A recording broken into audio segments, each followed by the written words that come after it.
was a narrow place, and I was alone. On one side, beyond the margin of vivid waving green, was the sea. Blue, bright, and billowy, and sending up vaporous exhalations which intoxicated me.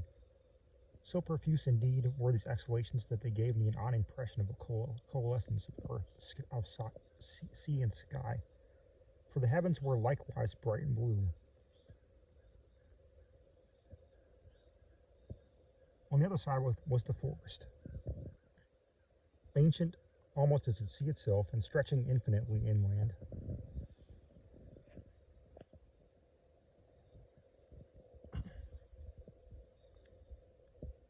It was very dark, for the trees were grotesquely huge and luxuriant, and incredibly numerous. Their giant trunks were of a horrible green which blended weirdly with the narrow tract whereon I stood. At some distance away on either side of me, the strange forest extended down to the water's edge, obliterating the shoreline and completely hemming in the narrow tract. Some of the trees I observed stood in the water itself, and as though impatient of any barrier to their progress. I saw no living thing nor sign that any living thing save myself had ever existed.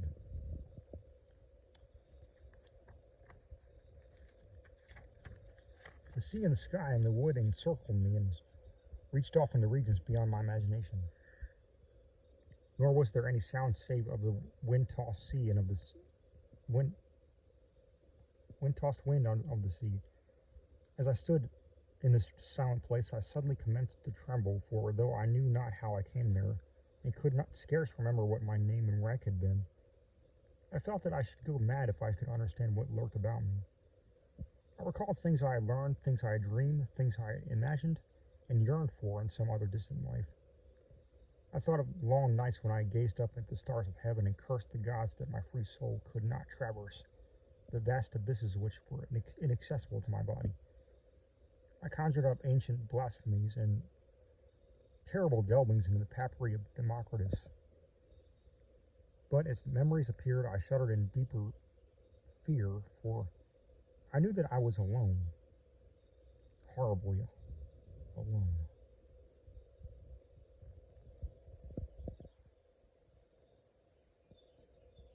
Alone, yet close to sentient impulses of vast, vague kind, which I prayed never to comprehend or encounter. In the voice of the swaying green branches, I fancied I could detect a kind of malignant hatred and demoniac triumph. Sometimes they struck me as being in horrible colloquy with ghastly and unthinkable things which the scaly green bodies of the trees half hid from the sight but not from the consciousness. The most oppressive of my sensations was a sinister feeling of alienage. Though I saw about me objects which I could name, trees, grass, sea, and sky, I felt that their relationship to me was not the same as that of the trees, grass, sea, and sky I knew in another dimly remembered life. The nature of the difference I could not tell, yet I shook in stark fright as it impressed itself upon me. And then in a spot where I before discerned nothing but this misty sea, I beheld the green meadow, separated from me by a vast expanse of blue rippling water with sun-tipped wavelets yet strangely near. Often I would peep fearfully over my right shoulder at the trees,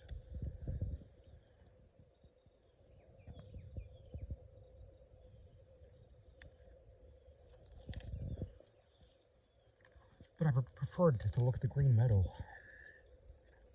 which affected me oddly. It was while my eyes were fixed upon this singular tract that I first felt the ground in motion beneath me, beginning with a kind of throbbing agitation which held a fiendish suggestion of conscious action. The bit of bank on which I stood detached itself from the grassy shore and commenced to float away, borne slowly onward as by some current of resistless force.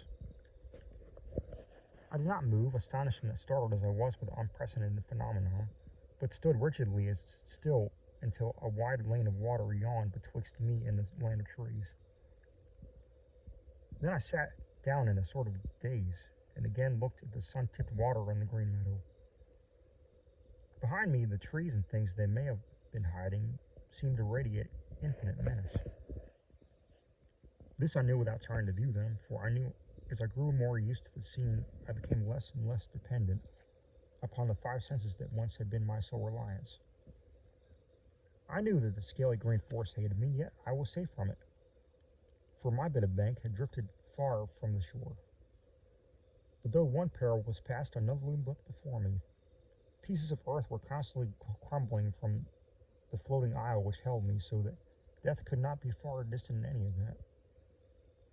Yet even then I seemed to sense that death would be death to me no more, for I turned again to watch the green meadow, imbued with a curious feeling of security in strange contrast to my general horror. Then it was that I heard at a distance immeasurable the sound of falling water,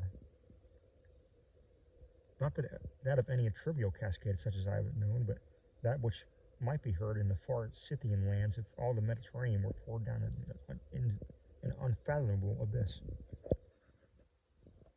It was toward this sound that my shrinking island was drifting, yet I was content.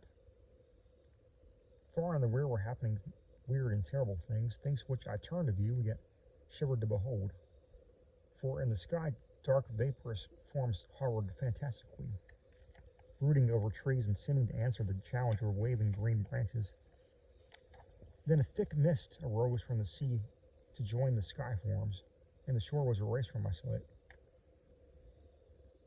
Though the sun, what sun I knew not, shone brightly on the water around me, the land I had seemed involved in a demoniac tempest, where clashed the will of the hellish trees, and what they hid, and with that of the sky and the sea.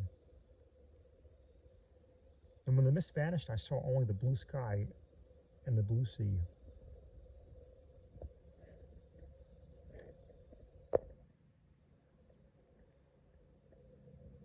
For the land and the trees were no more. It was at this point that my attention was arrested by the singing in the green meadow. Hitherto, as I have said, I had encountered no sign of human life, but now there arose to my ears a dull chant whose origin and nature were apparently unmistakable. While the words were utterly undistinguishable, the chant awakened in me a peculiar train of associations, and I was reminded of some vaguely disquieting lines I had once translated out of an Egyptian book, which in turn were taken from a papyrus of ancient Meadow. Through my brain ran lines I'd fear to repeat, lines of telling of very ancient things and forms of life in the days when our earth was exceedingly young, of things which thought and moved and were alive, yet which gods and men would not consider alive. It was a strange book.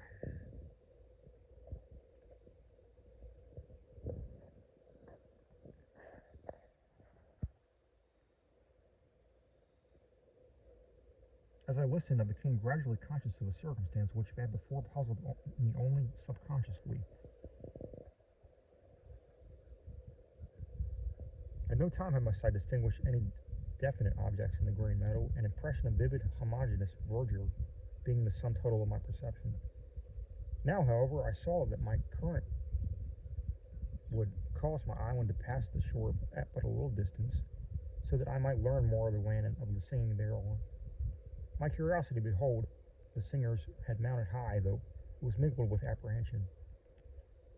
Bits of sod continued to break away from the tiny tract which carried me, but I heeded not their loss, for I felt that I was not to die with the body, or appearance of a body, which I seemed possessed. That everything about me, even life and death, was illusory, that I had overleaped the bounds of mortality and corporeal entity, becoming a free, detached thing, impressed me as almost certain. Of my location I knew nothing, save that I felt I could not be on Earth, planet, once so familiar to me. My sensations, apart from a kind of haunting terror, were those of a traveler just embarked from an unending voyage of discovery. For a moment I thought of the lands and persons I had left behind, and of some strange ways whereby I might some day tell of them of my adventures. adventurings, even though I might never return.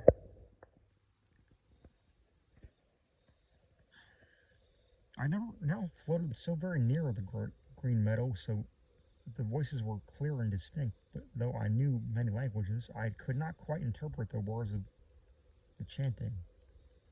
Familiar they indeed were, as I had suddenly felt when at a greater distance, but beyond a sensation of vague and awesome quality in the voices, a quality which I cannot describe, at once frightened and fascinated me. My eyes could now discern several things amidst the omnipresent verdure: rocks covered with bright green moss, shrubs of considerable height, and less definable shapes of great magnitude, which seemed to move or vibrate amidst the shrubbery in a peculiar way. The chanting, whose authors I was so anxious to glimpse, seemed loudest at points where these shapes were most numerous and most vigorously in motion. And then, as my island drifted closer and the sound of distant waterfall grew louder, I saw clearly the source of the chanting, and in one horrible instant I remembered everything. Of such things I dare not tell, for therein was revealed the hideous solution of all which had puzzled me, and that solution would drive me mad, even as it almost drove me. I knew now the change through which I had passed, and through which certain others who once were men had passed, and I knew the endless cycle of the future which none like me may escape. I shall live forever, be conscious forever, though my soul cries out to the gods for the boon of death and oblivion. All is before me. Beyond the deafening torrent lies the land of Stephalos, where young men are infinitely old. The green meadow.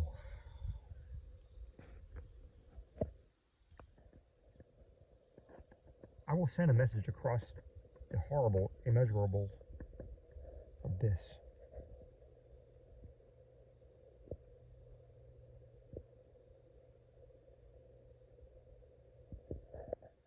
At this point, the text becomes illegible.